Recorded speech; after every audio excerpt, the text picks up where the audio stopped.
এই পেঙ্গুইনটা তার রুটির উপরে অল্প একটু টমেটো সস ঢেলে দিলে ভুলবশত সেখানে অনেক সুন্দর একটা ছবি তৈরি হয়ে যায়। এমনকি সে টুথপেস্টও এমন ভাবে বের করতো যেটা বের করার সময় অনেক সুন্দর ডিজাইনে পরিণত হয়ে যেত।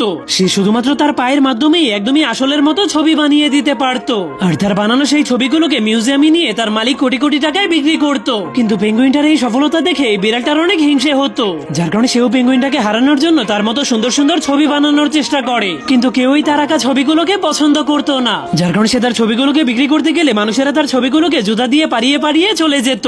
যার কারণে সে অনেক রেগে কসম খায় সে যতদিন পর্যন্ত সুন্দর একটা ছবি আঁকতে না পারবে ততদিন পর্যন্ত চেষ্টা করতেই থাকবে। কিন্তু সে যতই চেষ্টা করুক না কেন তার নিজের আঁকা ছবিগুলো তার নিজেরই পছন্দ হতো না। এই জন্য হতাশা দিয়ে তার পুরো ডাস্টবিনটাই ভরে যায়। অবশেষে সে জীবনের প্রথমবার তার সুন্দর ছবিটাকে এঁকেই ফেলে, যার কারণে সে জলদি করে পেঙ্গুইনটার সঙ্গে চ্যালেঞ্জ করতে চলে যায়। তার পুরো বিশ্বাস ছিল তার আঁকা ছবিটাই হবে পৃথিবীর সব থেকে সুন্দর ছবি। এই জন্য সে যখনই তার সুদূর আঁকা ছবিটা দেখতে পায় সেটা দেখতে তার কাছে অনেক খারাপ মনে হয়, যার কারণে সে তাকে নিয়ে মজা করতে শুরু করে দিলে তখনই সে বুঝতে পারে পেঙ্গুইনের সেই পেন্টিংটা আসলে একটা দৃষ্টিভ্রম ছিল।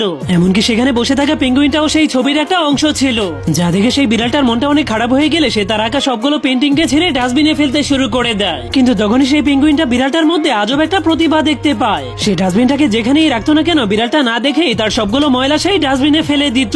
অবশেষে সে তার আজব এই নিশানাবাজির খেলাটা দেখেই কোটি কোটি টাকা কামাতে শুরু করে দেয়। সে তার এই আজব নিশানাবাজির খেলাটা ইউটিউবে আপলোড করলে সেখান থেকে কোটি কোটি ভিউ আসতে শুরু করে দেয়।